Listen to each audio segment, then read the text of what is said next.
पल में वैराग्य उमड़ सकता है। संसार में रह कर प्राणी संसार को तज सकता है। शास्त्रों में सुने थे जैसे वैसे ही देखे गुरुवर, तेजस्वी परम तपस्वी उपकारी सन्मति गुरुवर। इनकी मृदुवाणी सुनकर हर प्राणी सुधर सकता है। संसार में रह कर प्राणी संसार को तज सकता है। जीवन के किसी भी पल में वैराग्य उमड़ सकता है। संसार में रह कर प्राणी। तो अभी आपने कुछ लोगों ने नियम लिया है कि हम एक टाइम 4 महीने के लिए एक आसन करेंगे, और कुछ लोगों ने नहीं लिया है। तो जिन लोगों ने नहीं लिया है तो उनके लिए दूसरा ऑप्शन, वो अष्टमी और चतुर्दशी को केवल 2 बार खाएं, इससे ज्यादा ना खाएं। लिक्विड की छूट है, पानी की छूट है, दवाई की छूट है। 2 टाइम खाना है अष्टमी और चतुर्दशी को। हो सकता कि नहीं हो सकता? अरे अब तो हाथ उठा लो। हाँ, 2 बार ही खाना है। यदि 2 बार खा के भी आप नहीं रह पाए तो मैं मानती हूँ कुछ लोग होते हैं जो जीने के लिए खाते हैं, और कुछ लोग होते हैं जो खाने के लिए जीते। मैं नहीं कह रही हूँ, कहीं पढ़ा था मैंने। अरे कम से कम अष्टमी और चतुर्दशी को आप 2 टाइम भी खा के रह जाओगे तो वहां से आपके त्याग के संस्कार शुरू हो जाएंगे। तो आप लोगों ने नियम ले लिया, 1 टाइम का लिया, 2 टाइम का लिया, आपने 1 टाइम का लिया है, बहुत बढ़िया। भारत में भारती का, रथ में सारथी का, होने वाली आरती का, चलने में पात का, मित्रों में साथ का, तीर्थंकरों में मुनि सुब्रत नाथ का, पंखा में झलने का, बच्चों में पलने का, भगवान के जमीन से निकलने का, हिंदी में मात्रा का, स्कूल में छात्रा का, आपकी जहाजपुर की यात्रा का, बीज में बोने का, कमरे में कोने का, और आपके दोबारा जल्दी जहाजपुर आने का। बोलिए 24 भगवान की। सभी लोग गर्मी की तपस्या कर रहे हैं। गर्मी है, तपस्या चल रही है। कुछ लोग दुकान पे बैठ के तपस्या कर रहे हैं, कुछ लोग प्रभु के चरणों में बैठकर तपस्या कर रहे हैं। दुकान पर बैठकर जो तपस्या की जा रही है उसमें पुण्य का आश्रव नहीं है, लेकिन प्रभु के चरणों में बैठकर जो तपस्या की जा रही है उसमें अनंत गुनी पाप कर्मों की निर्जरा है और अनंत गुना पुण्य कर्मों का आश्रव है। लो, आगरा वाले आ गए, भटक भटक के आ गए। बड़ा पुण्य चाहिए, पुण्य के काम करने के लिए बड़े पुण्य चाहिए, तब होते हैं पुण्य के काम। कभी कभी अचानक होते हैं और कभी कभी चाहकर भी नहीं होते हैं। कभी कभी अचानक हो जाते हैं और कभी कभी चाहकर भी नहीं होते हैं। प्रोग्राम बनाते हैं, योजना बनाते हैं, पूरी मेहनत करते हैं, पैसा लगाते हैं, तैयारी करते हैं, फिर भी काम नहीं होता है। और कभी कभी तैयारी नहीं करते हैं, योजना नहीं बनाते हैं, तो भी काम हो जाता है। इसका मतलब पुण्य का काम करने के लिए पुण्य चाहिए, और पुण्य आता है तपस्या से। लोग कहते हैं उपवास करेंगे, एकासन करेंगे तो हमारी तबीयत खराब हो जाएगी। तो शादी से लौटते तबीयत खराब होती नहीं होती है? होती है ना। तो शादी में जाना छोड़ देते हैं क्या? नहीं। जब शादी में जाने से तबीयत खराब होती है और आप शादी में जाना नहीं छोड़ते हैं, तपस्या करने में यदि थोड़ी सी तबीयत खराब हो भी जाए तो तपस्या करना क्यों छोड़ना चाहिए? एकासन करना क्यों छोड़ना चाहिए? उपवास करना क्यों छोड़ना चाहिए? नहीं छोड़ना चाहिए। जब संसार के कामों में तबीयत खराब होने से हम वो काम नहीं छोड़ते हैं तो हमें धर्म के काम भी नहीं छोड़ने चाहिए। तप करते यौवन गयो, द्रव्य गयो मुनिदान। तप करते यौवन गयो, द्रव्य गयो मुनिदान, और प्राण गए सन्यास में, तीनों गए ना जान, तीनों गए ना जान। तप करते यौवन गयो। लोग कहते बुढ़ापे में तपस्या करेंगे, जब हाथ पांव हिलने लगेंगे, आंखों से दिखेगा नहीं, कानों से सुनेगा नहीं, मुंह से खाया नहीं जाएगा, फिर आप तपस्या कर पाओगे? फिर तो कहोगे हे भगवान जल्दी से मौत दे दे, फिर समाधि मरण की भी याद नहीं आएगी।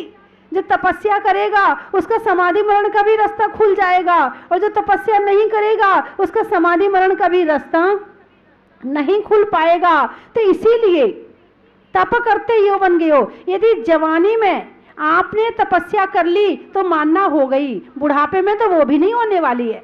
जवानी में घर के काम कब होते हैं?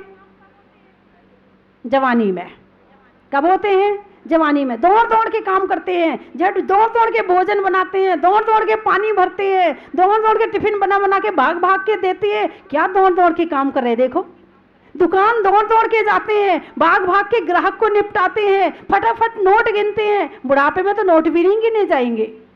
जब नोट नहीं गिने जाएंगे तो तपस्या कहाँ से हो जाएगी? तो जो संसार के काम जवानी में हो सकते हैं तो जवानी में ही तपस्या हो सकती है। आप सोचो बुढ़ापे में कर लेंगे, बाद में कर लेंगे, बुढ़ापा किसने देखा है? तप करना है तो जवानी में कर लो, बुढ़ापा किसने देखा है? बुढ़ापा आएगा भी या नहीं आएगा इस बात की कोई गारंटी है किसी की? किसी की कोई गारंटी नहीं बुढ़ापा आएगा कि नहीं आएगा। इसलिए जो कुछ अच्छे काम करने हैं वो भी जवानी में कर लो। एक आसन कर लो, उपवास कर लो, भगवान की भक्ति कर लो, पूजा कर लो, विधान कर लो। जब तक आंखों से दिख रहा है तब तक ही तीर्थ यात्रा कर लो। पांव से चला जा रहा है, पहाड़ चढ़ा जा रहा है, तब तक तीर्थ यात्रा कर लो। बुढ़ापे में बच्चों को परेशान मत करना, बेटा जरा शिखर जी के दर्शन करवा दे। नहीं बेटा मैं तो कराई अपनी जवानी में, अब तू जा, मैं घर देखूंगी, मैं घर में रह रही हूं, अब तू जा। बुढ़ापे में बच्चों को परेशान मत करना। फिर भी कोई श्रवण कुमार करवा रहा हो तो मना मत करना, लेकिन यदि नहीं करवा रहा हो तो मन में आकुलता मत रखना। मुझे यहाँ जाना है, मुझे वहां जाना है, मुझे वहां जाना है। बुढ़ापे में घूमने की आकुलता छोड़ देना। अब शरीर नहीं चल रहा है, ज्यादा भागने का मन मत करो। आप भागने का मन ही करना है तो आंख बंद करके बैठ जाओ, और मन में जब आप जवानी में शिखर जी गए थे, आंख बंद करो। आपने कौन कौन सी टोंकों के दर्शन किए थे, आप वहां जाइए, उन टोंकों में जाइए, अर्घ्य चढ़ाइए, परिक्रमा दीजिए, फिर दूसरी टोंक में जाइए, आंख बंद करके सारे दर्शन कर लो। शरीर से नहीं कर पा रहे हो, मन से करो, आत्मा से करो।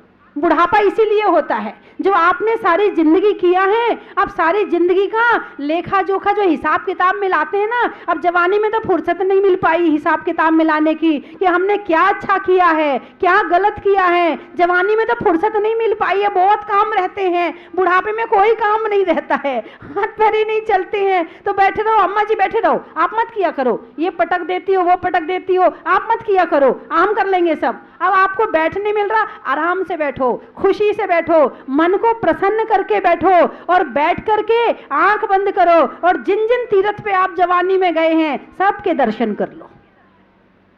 बात समझ में आ गई? अच्छा आई है क्या? अच्छा अच्छा ठीक है, फिर ठीक है। हाँ नहीं तो ऐसे होते, अच्छी बातें आ गई वाली समझ में आती हैं। जय जय नाथ परम गुरु हो, और बाहर जाके वही शुरू हो। तो बुढ़ापे में बड़े आराम से रहना, बुढ़ापे में ज्यादा दिमाग को परेशान मत करना, शरीर को परेशान मत करना, आराम से भगवान के दर्शन करना, बड़े भावों से दर्शन करना। आप बुढ़ापा सुधारना चाहते हो और तपस्या भी नहीं हो रही, काम भी नहीं हो रहे, तो मन चंगा कठौती में गंगा। यदि मन अच्छा है तो गंगा तुम्हारे घर में है, तुम्हारी कठौती में गंगा है। क्योंकि सबसे पहले मन को पवित्र करना है। मन पवित्र होगा तो आत्मा पवित्र हो जाएगी। हम कितने भी गंगा के पानी से स्नान कर लें, लेकिन जब तक मन पवित्र नहीं है तो हमारी आत्मा पवित्र होने वाली नहीं है। तो इसीलिए मन को शुद्ध करने के लिए बुढ़ापा सबसे अच्छी चीज है। लेकिन बुढ़ापे में इतना दिमाग खराब हो जाता है, इतना दिमाग खराब हो जाता है, इतनी मोह माया बढ़ जाती है, इतना भाव खराब हो जाते हैं कि मन ही नहीं लगता है। अरे बुढ़ापा जिंदगी का सबसे अच्छा समय है, सबसे बढ़िया समय है। जवानी में तो फुर्सत नहीं मिलती है, समय नहीं मिलता है, बुढ़ापे में शांति से मिला है। अब कलेश मत करो, आप ये मत देखो क्या खाने को मिल रहा है, जो मिल जाए सो खा लो, जो मिल जाए सो पहन लो। बच्चों को ज्यादा रोको टोको मत, ज्यादा रोकोगे टोकोगे बच्चे कहेंगे ये और सारे दिन। जवानी है, जब आप जवान थे तब आपको भी बूढ़ों के साथ में ऐसा ही लगता था, और जब वो आपके बच्चे जवान हुए तो उनको आपके साथ में ऐसा लगने लगा। ये सबके साथ होता है, ऐसा कोई नहीं है कि जिसके साथ में ना होता हो, सबके साथ में होता है। हालांकि ऐसा होना नहीं चाहिए। जब बच्चा छोटा होता है, माँ बच्चे को जन्म देती है, कितने प्यार से पालन पोषण करती है बच्चे का, आपको पता है? आपको ही पता है, आपको नहीं पता, आपको ही पता है। जितने बैठे हैं आपको ही पता है कि आप कितने प्यार से उसकी, वो मुस्कुराता है तो आप मुस्कुराती हो, वो रोता है तो आप रोती हो, वो खाना नहीं खाता है तो आपसे खाना नहीं खाया जाता है। ऐसे पालन पोषण करते हैं। और जब बच्चे बड़े हो जाते हैं, जब बच्चे बड़े हो जाते हैं और माँ बाप बूढ़े हो जाते हैं तो बच्चे पता क्या कहते हैं? बच्चों का, माँ बाप का पालन पोषण करना हमारा कर्तव्य है। क्या कहते हैं? माँ बाप का पालन पोषण करना हमारा कर्तव्य है। माँ बाप ने कभी ये नहीं कहा था कि बच्चों का पालन पोषण करना हमारा कर्तव्य है। कहा था क्या? नहीं कहा था। लेकिन बच्चे कहते हैं, और यदि जिसके 4 लड़के हों, बड़ी आफत आती है, कौन माँ बाप को रखे हैं? आपस में लड़ते हैं, मैंने 1 महीना रख लिया, अब तू रख ले। वो कहता नहीं नहीं 2 महीने मेरे यहाँ रह तो लिए, अब तू भी तो कुछ दिन रख ले। कभी 4 बच्चों को पालने में माँ बाप ने ऐसा नहीं किया कि इसको पालूंगा इसको नहीं पालूंगा, इसको पालूंगा इसको नहीं, इसको पढ़ाऊंगा इसको नहीं पढ़ाऊंगा। माँ बाप ने ऐसा नहीं किया। माँ बाप तो चाहते थे मेरे बच्चे इतने बड़े हो जाएं, जल्दी से बड़े हो जाएं, अच्छी नौकरी लग जाए। इतनी चिंता करते थे। बच्चों की परीक्षाएं होती थी तो मम्मी को नींद नहीं आती थी, इतनी चिंता करती थी। और वही माँ जब बूढ़ी हो जाती है और वही बच्चे जब बड़े होकर योग्य बन जाते हैं तो वही बच्चे माँ बाप की तरफ ढंग से देखते भी नहीं है। बंधुओं, ये ऐसा ही होता आया है, ये मान के चलो आप, ऐसा ही होता आया है और ऐसा ही होगा। श्रवण कुमार की मम्मी पापा बनना बहुत सरल है। श्रवण कुमार के मम्मी पापा बनना बहुत सरल है। याददाश्त ऐसी खुद को भूल जाती है। सिर के बाल गायब होते हैं, जवानी के गाल गायब होते हैं, आंखों की लाइट गोल होती है और खाने की हर चीज गोल होती है। जबकि हैं 3 पांव, अब हैं 2 कदम मुश्किल, जबकि हैं 3 पांव। बचपन में 2 आंखें दूर तक देख लेती थी, पर बुढ़ापे में 4 आंखें भी जवाब देती हैं। चश्मा उससे भी सही नजर नहीं आता। यूं तो बचपन, जवानी, बुढ़ापा जिंदगी की जुड़ी हुई कड़ी से कड़ी है, पर बुढ़ापे की कहानी बहुत बड़ी है। पर बुढ़ापे की कहानी बहुत बड़ी है। बुढ़ापे में मौत क्यों लगती है सुहानी? जब बुढ़ापा आया तब ये बात जानी। कोई बच्चा नहीं कहता हे भगवान मुझे उठा ले, कोई जवान नहीं कहता हे भगवान मुझे उठा ले। कौन कहता है? बताइए बताइए। बूढ़ा कहता है हे भगवान मुझे उठा ले। और एक तो मैंने प्रत्यक्ष अपनी आंखों से घटना देखी है, कानों से सुनी है। आहार करके लौट रही थी, एक भाई का अंतिम समय चल रहा था, तो उनके परिवार वाले बोले माता जी आप चल के थोड़ा सा आशीर्वाद दे दो। मैं अंदर घुसी, मैं दरवाजे पर ही थी और वो पीछे वाले कमरे में थे। अचानक कानों में एक आवाज आई, ए मौत आजा मुझे ले जा। एक समय जिंदगी में ऐसा भी आ सकता है जब तुम्हें मौत को बुलाना पड़े। अभी तुम मौत से डरते हो और ऐसा समय भी आ सकता है कि तुम मौत को याद करोगे। अंदर से आवाज आई, ये मौत आजा मुझे ले जा। मैं अंदर गई, आशीर्वाद दिया, उन्हें थोड़ा समझाया। तो बुढ़ापे में मौत इंतजार करते हे भगवान, अब कोई नहीं पूछ रहा है, अब आजा मौत भाई तू ही आजा, भगवान उठा ले मुझे। और यदि ज्यादा बूढ़ा हो जाए, 2-4 महीने खाट में पड़ जाए, उठते बैठते ना बने, हैं, सेवा करनी पड़े तो फिर क्या होता है, फिर घर वाले भी कहते हैं, क्या कहते हैं, क्या कहते बोलिए, नहीं ऐसे नहीं कहते हैं। हाँ, यदि ऐसे कहेंगे हे भगवान इनको उठा ले, तो लोग कहेंगे देखो अपने मम्मी पापा के मरने की कामना कर रहे हैं। ऐसे नहीं कहते हैं, बड़ी स्टाइल से कहते हैं। वो कहते हैं आहा अब इनका दुख नहीं देखा जाता, हे भगवान अब इनका दुख नहीं देखा जा रहा है, या तुमसे सेवा नहीं करी जा रही है। उनने तुम्हारी इतनी सेवा करी और तुम उनकी सेवा जरा से दिन नहीं कर पा रहे हो। तो बुढ़ापे में मौत बड़ी याद आती है। तो बुढ़ापे में मौत क्यों लगती है सुहानी? जब बुढ़ापा आया तब ये बात जानी, जो बचपन से प्रभु का नाम रटता तो ये बुढ़ापा बोझ ना लगता। जो बचपन से तपस्या करते, त्याग करते, भक्ति करते, जो बचपन से प्रभु का नाम रटता तो ये बुढ़ापा बोझ ना लगता, बड़े आराम से कटता। और ऐसा कि कटा का कटा रह जाता और चेतन कटे बुढ़ापे को अलविदा कह जाता, और चेतन कटे बुढ़ापे को अलविदा कह जाता। तो बुढ़ापे में हम शरीर से ज़्यादा तपस्या नहीं कर सकते हैं।